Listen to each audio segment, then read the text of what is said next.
Hello, hello. What's up, beautiful people? Welcome back. We are on day 3 of this launch experience. Still talking about the self mothering effect. Here it is. Yes, yes. I'm still on geek mode. Don't worry. Here we are. But today, instead of talking directly about the book or from the book, I am going to openly, honestly entertain your questions, okay? I'm going to respond to all of the questions I received. And if you are here in the room with me, put your question into the chat and I will respond real time, all right? Now, before we get started answering questions, I do want to say thank you for coming back. Thank you for indulging me in this experience. I'm having all the fun. I hope you are too. Thank you all for those of you who have been leaving reviews on Amazon. I see them and I appreciate it so much. Thank you for the love. Thank you for the reviews. Also, there is there will be prizes at the end of this experience. So on Sunday afternoon, I will announce the winner of these prizes. So you can win a signed copy of my book. You can win a $25 Amazon gift certificate or a $25 Starbucks gift certificate. Okay, so what you have to do to win is show up. It can be live or you can be watching a replay. It doesn't matter. I know the times don't work for everyone. So show up, say something in the comments, say what's up, share the video, and I'll keep track of that. And at the end on Sunday, I will call the winners probably around 2 p.m., 2:30. Once we get started with the discussion, I'll go live, announce the winners, and send you all your gifts, okay? So keep that in mind. You want these prizes because why not? You're here anyway, okay? Hey, y'all. I see you. What's up? What's up? What's up? Remember, if you have any questions, put them in the chat. As always, I want to give a big shout out and a heartfelt thank you to my sponsors, Dome Global Solutions, Hopkins International Corp, Creative Corner, J Foundation, LLC Incorporated. I love you all. Thank you so much for being a part of this experience with me. I really appreciate you. Okay, we're gonna get started because we don't have to be here all day, but I do want to answer your questions, and I got a few pretty good questions in here. So um, let's get started. Let's see. I don't see any questions in this chat yet, so I'm gonna go off the questions I received in email. You see questions? Okay, so I'm going to go off the questions that I received in my messages, okay? So if y'all got more questions, you put them in there, but let's get started. Okay. Okay, so the first question that seems to have been repeated quite a bit is, what is happening in the intro, in the introduction of the book?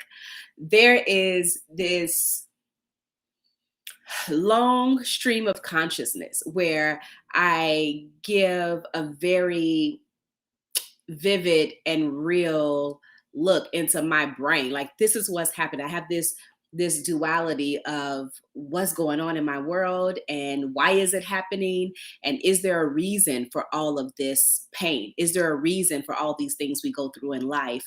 Is there salvation in forgiving people and moving on? Because that's kind of my thing. Is there salvation in that? Like, does that make it okay? Does that get you to the promised land of healing? So I have this stream of consciousness in the intro. And the point is that there is no answer. Like, I don't know the answer. There's no final, this is the way to do it. And I think throughout the book, I kind of go back to that idea. Like, there is no one way or no one right way to do anything to heal. But here's a step-by-step process that could help you if you tried it, okay? Just got to apply it. What's up, y'all? Welcome, welcome. We're answering questions. If you're just joining us and you have questions about the self-mothering effect or about me. If you started reading and you have questions, ask them. If you haven't gotten the book yet and you have questions, ask the questions, okay? I'm here for it all today. And some people ask some kind of personal questions, but it's cool. I'm gonna roll with it and I'm gonna answer them completely honestly, all right?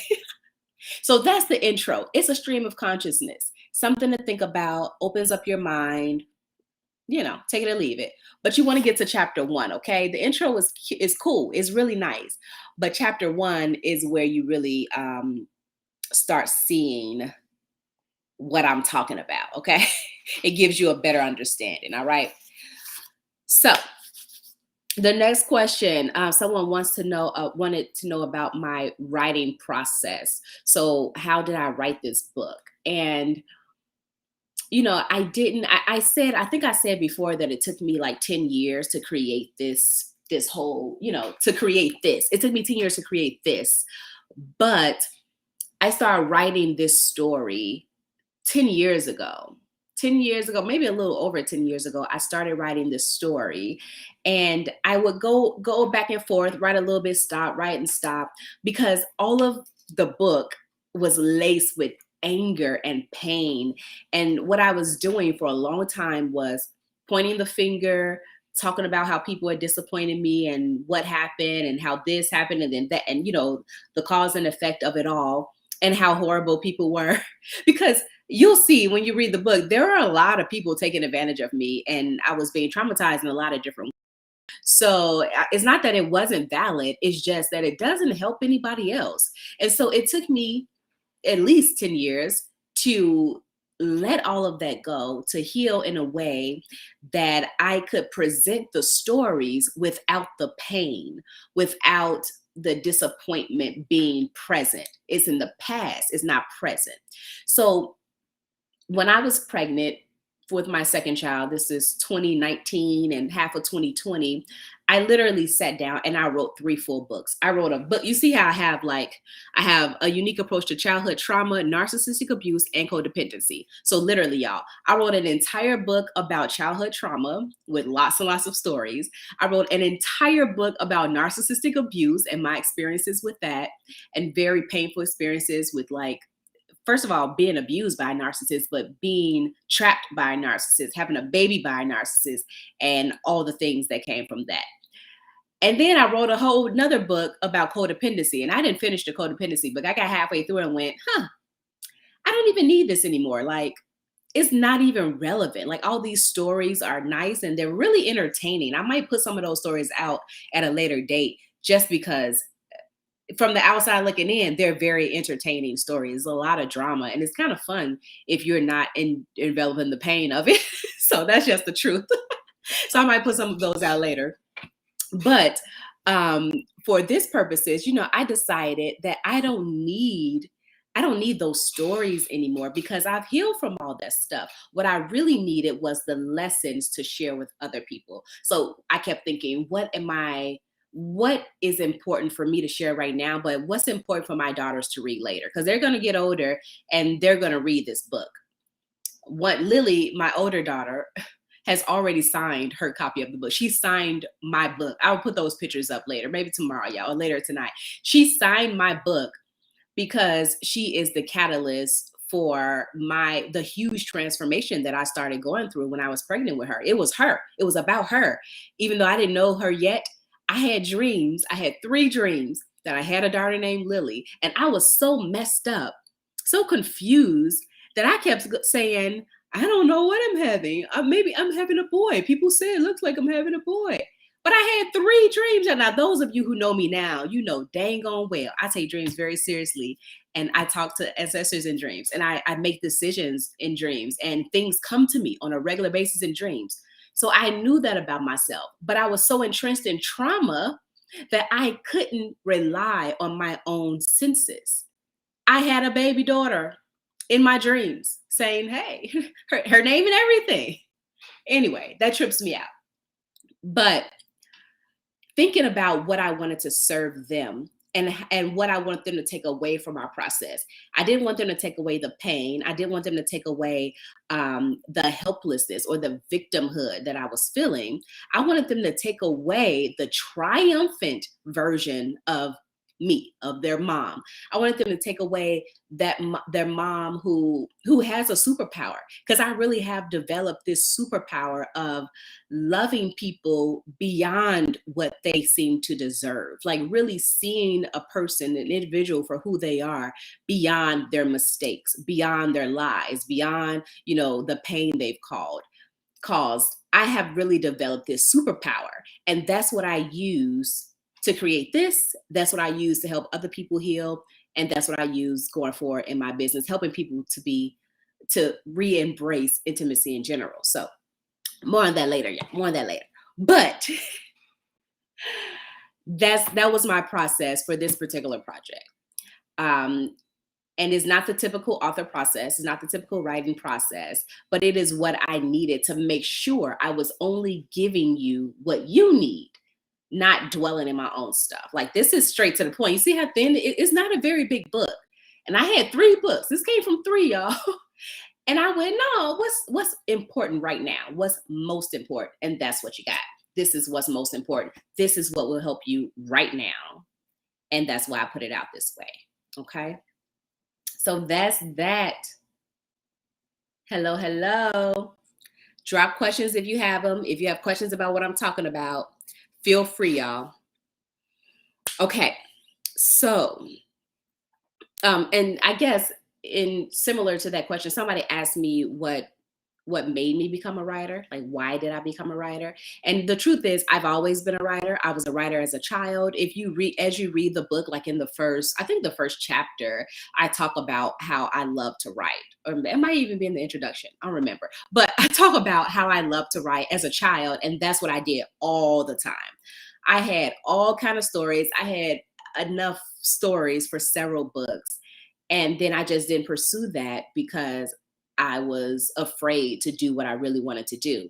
I was in survival mode, as I talk about in the book. So what I needed to do in my mind was make money and get out of my circumstances. So that's what I did. I went for a career that made me feel safe economically, instead of making me feel, empowered in my artistry, as this has and does. So that's why I became a writer. I just am. Let's see. Why did you dedicate the book to your 9-year-old self? So somebody asked me this question, and it actually got me a little choked up for a minute, because I was like, I didn't see that question coming. I didn't think anybody was paying attention to that, okay? So here on the dedication page, you probably can't read it here, but I dedicated to my girls. So I said, this quest to break generational trauma patterns is for my girls, Lilium, Tima, and Zawadi Joy, and the generations to follow. This book is for my 9-year-old self. I love you. So I mention my 9-year-old self, and I tell her that I love her completely as she is, because I really, as I think back on who I was at that time, I was really in a space where I had kind of an epiphany, realizing that I wasn't safe. Like, I wasn't taken care of in my home. I was taking care of everybody. I was doing the most, but I wasn't taken care of. I wasn't in a space where I could be safe and relax and think about me. And so that theme really reverberated throughout my life as a young adult. Like, I grew up just not taking care of me, always taking care of somebody else, always putting others before myself. And partly because I didn't know how to take care of myself. Like, I didn't know what it looked like to nurture myself, because nobody showed me that. That wasn't modeled to me. Okay. And also, it seemed easier to take care of other people, because if I focus on other people and other things, then I didn't have to feel all the pain. It was a lot. It was a whole lot to feel. And I didn't want to feel that mess. Most times I just didn't. Most people don't, because it sucks. It feels horrible. So I didn't want to feel all of it. So I just focus on loving other people. I focus on work. I focused on volunteering. I focused on doing everything I could to be this incredible person to everybody else. And I fell behind. I left myself behind. And I remember being 9 years old and saying, I have to take care of myself. Like, this is, nobody's taking care of me. I'm going to have to be the one. Like, this is going to be up to me. And I remember having that kind of epiphany, but I was 9. So I didn't know what that meant. I didn't know how to do that, right? But now I do. So I think back and I go, this makes all the sense. Like, this is what you were trying to tell me, 9-year-old Crescenda. This is this path, this foundation that I've recreated. Like, this is what my 9-year-old self was setting me up for. She planted the seed. She made it so important that I couldn't ignore it.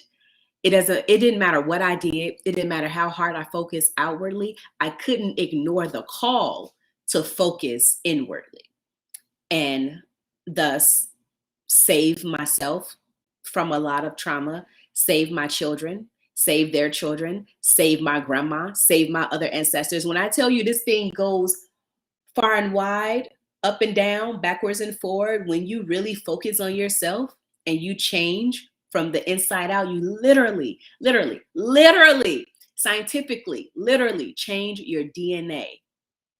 And you can't change yours without changing theirs too. I'm just saying, I'm geeked. I know. But I got reasons, y'all. I can back it up, as they say. That don't say. Anyway, okay. I'm moving on. How you looking over there? We've got one question in the chat. Okay. From LaShonda. What's the question? I can't see it over here. So thank you for putting your questions in. I got my girl Ash in the house. Ashley is my bestie for I don't know how many years it's been now, and she is here to hold me and love me while I go through this process. And she will be our host on Sunday at the live event. So we'll stream some of that for you all so you can see some of it. But what's the question, Ash? Do you think you have developed a healthy balance of taking care of other people and taking care of yourself? Okay, so the question is, do I think I've developed a healthy balance of taking care of other people and taking care of myself? And my answer is yes, I definitely have. And is really interesting that you asked that question, because at first, when you start learning how to take care of yourself, it's so consuming. It feels like you can't do anything else. You don't have the capacity to take care of other people.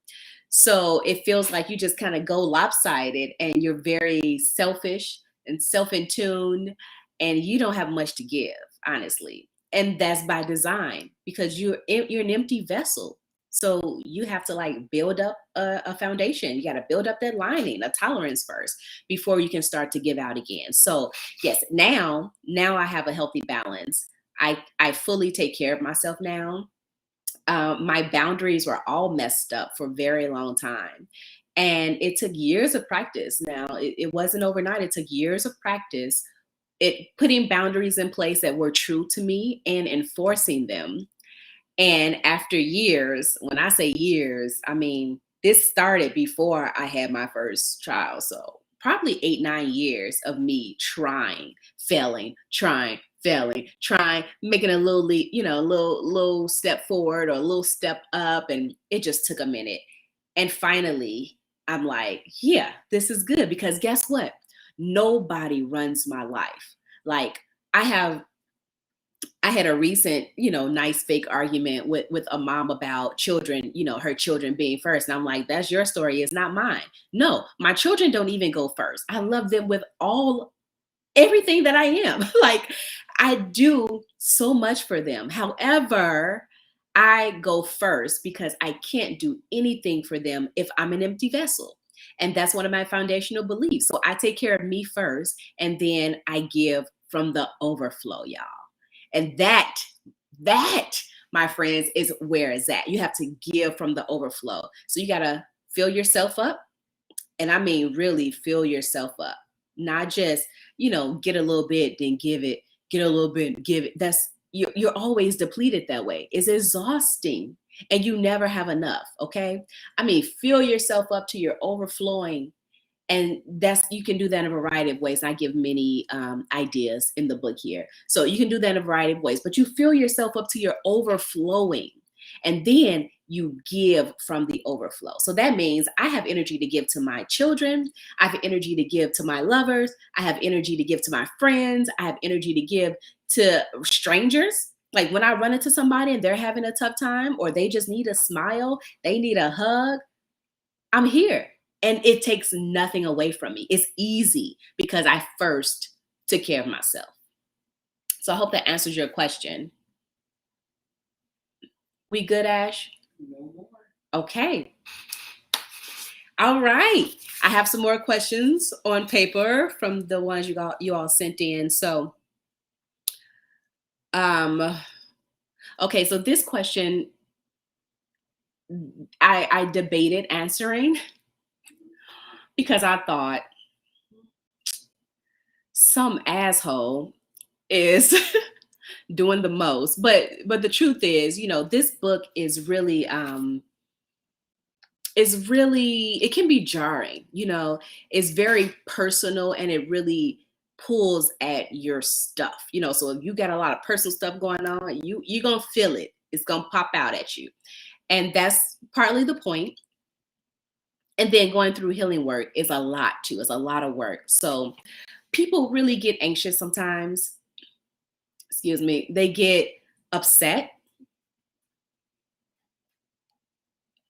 and lash out. Okay. And then of course people already have their own, ideas and prejudices. So this person asked me,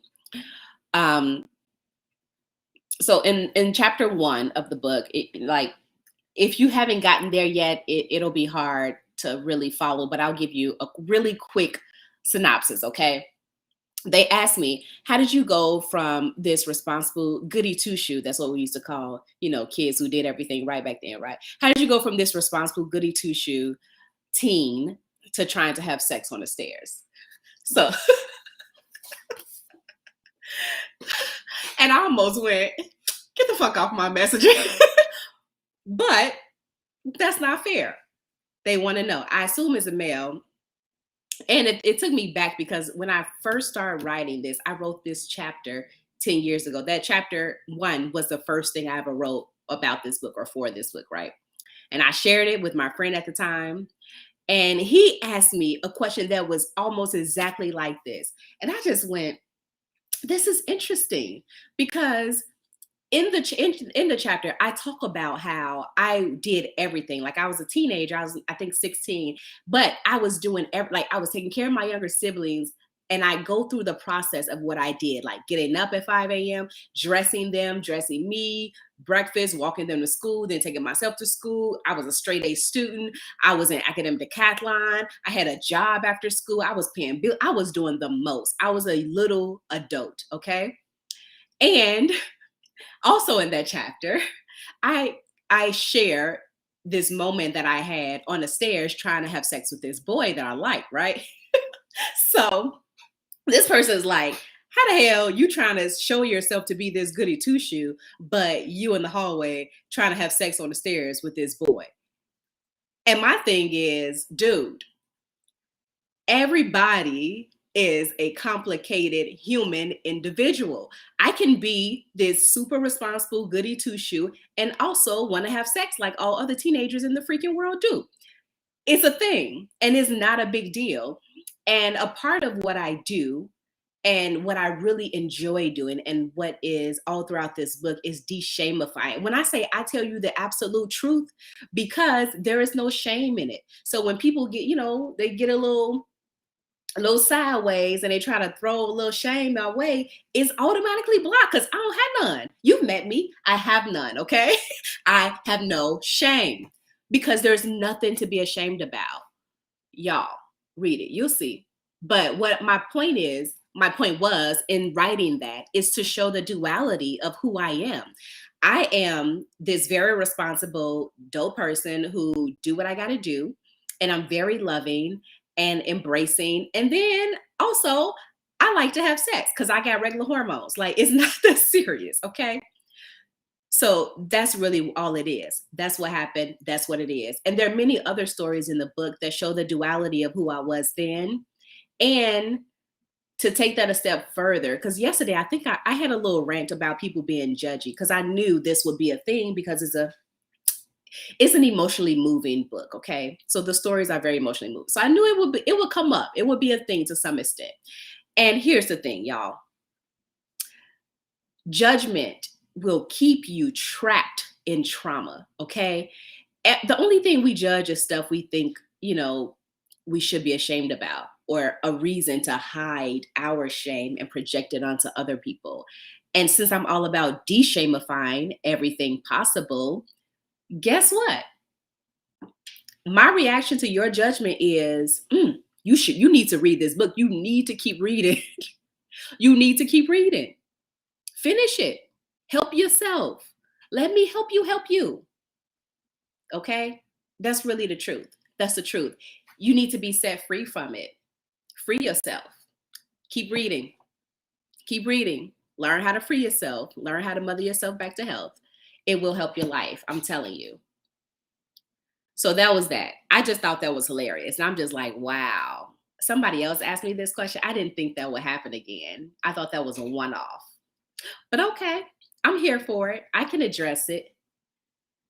But those are all the questions that I will answer now, because, there is one question where somebody asked me what's next, or like, well, now you're a writer, what are you doing next? And that question I am saving for Sunday. Okay. So Sunday at the live event, I will reveal what's coming next, and probably solicit some volunteers to help me do some work. And it's going to be fun work, y'all, like work you want to be involved in. So yeah. So tune in tomorrow, though. Tomorrow morning, I'll be back at 9 a.m. And I'm going to talk about the generational effect of trauma, healing trauma patterns, and how that works. Now, I'm not going to give you a whole scientific, lecture, but it's not just me talking. I do want you to know this is not stuff I've made up. It's not just me talking. It's not me only talking about my personal experiences. This is me taking from science, taking from my experiences, taking from my clients' experiences, and putting it all together to show you what's real. Hey, thank you. Love you. Thank you. Thank you. Okay. All right, y'all. So 9 a.m. tomorrow, we'll be back, me and probably my little baby, and we will talk about generational trauma patterns. And remember, y'all, say something, say what's up, comment on the video, share it. I will post. Oh, I did post a link to the book. If you haven't gotten it yet, go to Amazon, grab your book. If you're coming to the event on Sunday, I'll have books there. Don't worry, so I can sign them for you.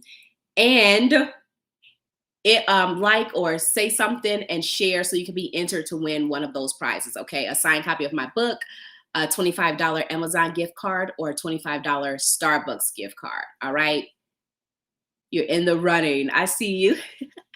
Thank you all so much for being here. Thank you for all the love. Thank you for the questions, even the hard ones, even the personal ones. Keep them coming. I'm here for it all, y'all. I'm here for it all. Sometimes you got to get down and dirty so you can get through. So come on back. I'll see y'all tomorrow. Peace and love.